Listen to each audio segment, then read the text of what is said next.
Each of us have those stories. The ones that stick with you. The ones that whenever you hear them for the first time, you know these are going to be the ones that you go back and remember for years to come. Maybe you pop in a great movie and unexpectedly you're like, man, this was the stuff. Or you read a book and this happens so often. But especially growing up, a lot of these stories that we hear become foundational for so many reasons. Not only for nostalgia, but they shape the kind of stories that we like. These usually set the stage for the things that we'll enjoy in our literature, in our movies, in our entertainment in times to come. Not always the case, but I found 5 stories that stuck with me and that I love to this day. And I want to talk with you about those today. In a hole in the ground, there lived a hobbit. I first heard The Hobbit when my dad read it to me, and then had the audiobook, and then got to the point where I could read it myself. The Hobbit is one of those stories. There is a reason it is a timeless classic. But wow, it is a story that teaches so many things. It teaches going outside of your comfort zone and learning. It teaches how to expand how we view people, about our own biases. There's actually a lot of really deep messages in a children's story that Tolkien is able to convey.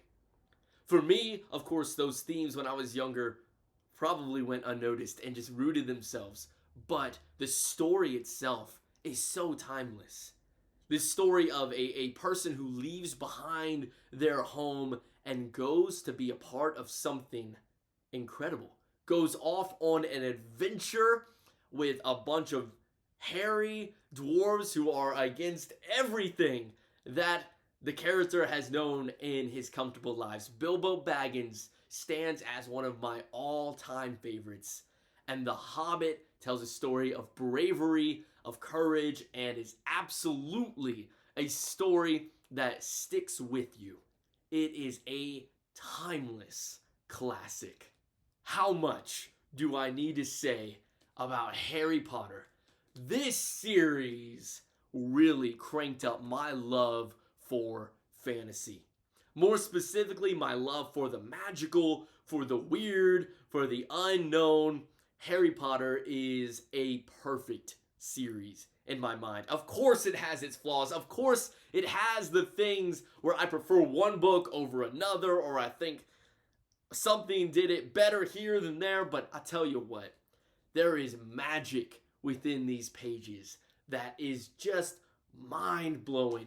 The world of Harry Potter is so unique, so challenging, so forward-thinking. It is motivating.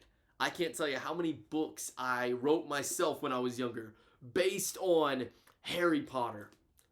And it's a series that still now, I can just open it at any book, at any time, and just start reading. Or more often, I have the audiobooks by Jim Dale, and his voice is just Harry Potter to me.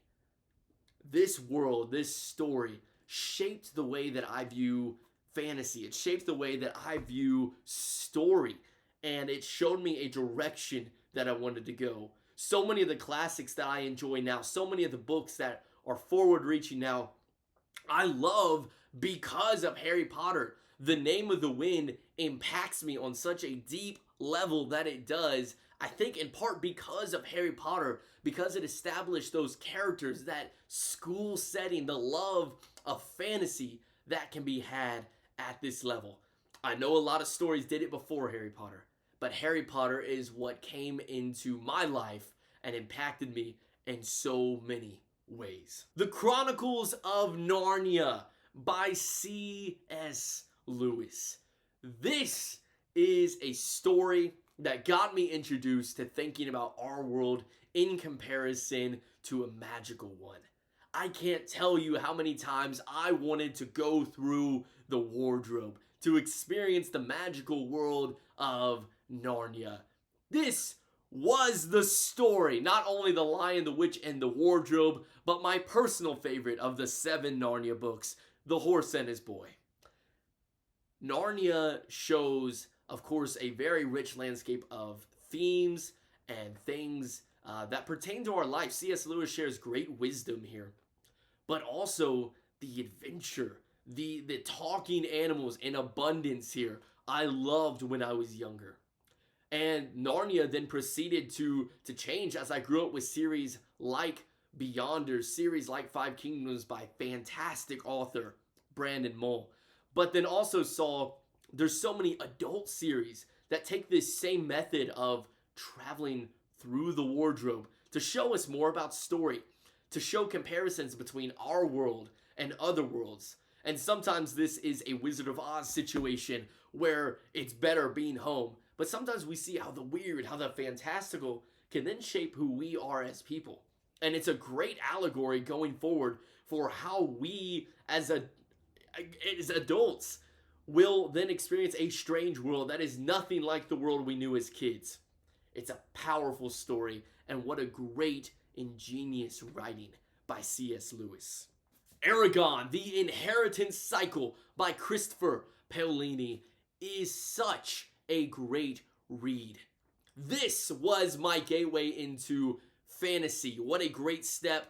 I read this probably younger than the intended audience, but this is a story that stuck with me from such a young age when my dad first read it to us, to now with the continuing works of Christopher Paolini. This is a story that is basically a smorgasbord of every fantasy trope that exists. If it's done in fantasy, it's repeated here in Eragon, and that's such a good thing. People slam on this series all the time because they call it unoriginal. But what Christopher is able to do here is he weaves a story that is really able to transport so many people into a world that is just fantastic. And he allows us to begin to see these themes and these motifs that exist throughout all of fantasy. And he does it expertly here, and such a well done over 4 books, and even more with his world of Eragon continuing today. The characters here were a gateway into so many things for fantasy. Eragon, of course, being this standard hero's journey arc, following an imitation of characters like Lord of the Rings, like Luke Skywalker, but also having so many original concepts within here as well. People don't give Christopher Paolini enough credit for his rich imagination. I know at age 15, I was not writing this good. I was not having the innovation that he did, but really he brought all of his favorites together and just wears it on his sleeve, and it shows. Eragon has such heart, such passion, and if you're looking to go from younger reading into something more akin to YA, more akin to younger teenage readers, The Inheritance Cycle is the way to go. And the last series I want to talk about here is Ranger's Apprentice by John Flanagan. Now, I don't see much about Ranger's Apprentice around, but I have to tell you, I love this story. This follows an orphan boy named Will as he discovers who he is and also goes on this incredible journey as a ranger. If you had people who were interested in stealth archers, this is the place to go.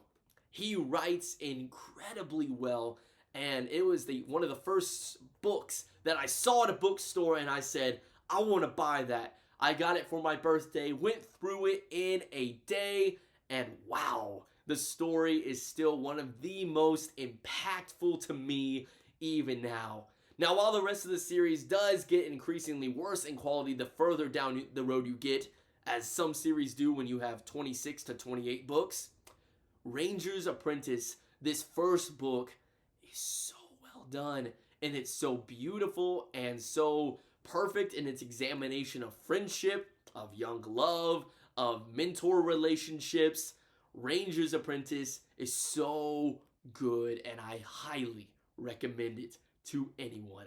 And wow, this story shaped me, and taking chances in fantasy and reaching out to stories that I didn't know how they were going to go. I didn't know what the story held, but inside of it, I was able to find so much. So those are just 5 of the many stories that shaped my reading tastes, my reading habits when I was young, and they still stick with me today. This has been Ventures Beyond. My name is Elijah, and if you have a few stories you'd like to share with me from your childhood, stories that still connect with you to this day, or that were huge for you in your younger formative years of fiction, let me know in the comments down below. If you enjoyed the video, go ahead and give it a like. And if you want to see more of what I have coming on the channel, please go ahead and subscribe. Thank you so much for spending time here today. Talk to y'all soon.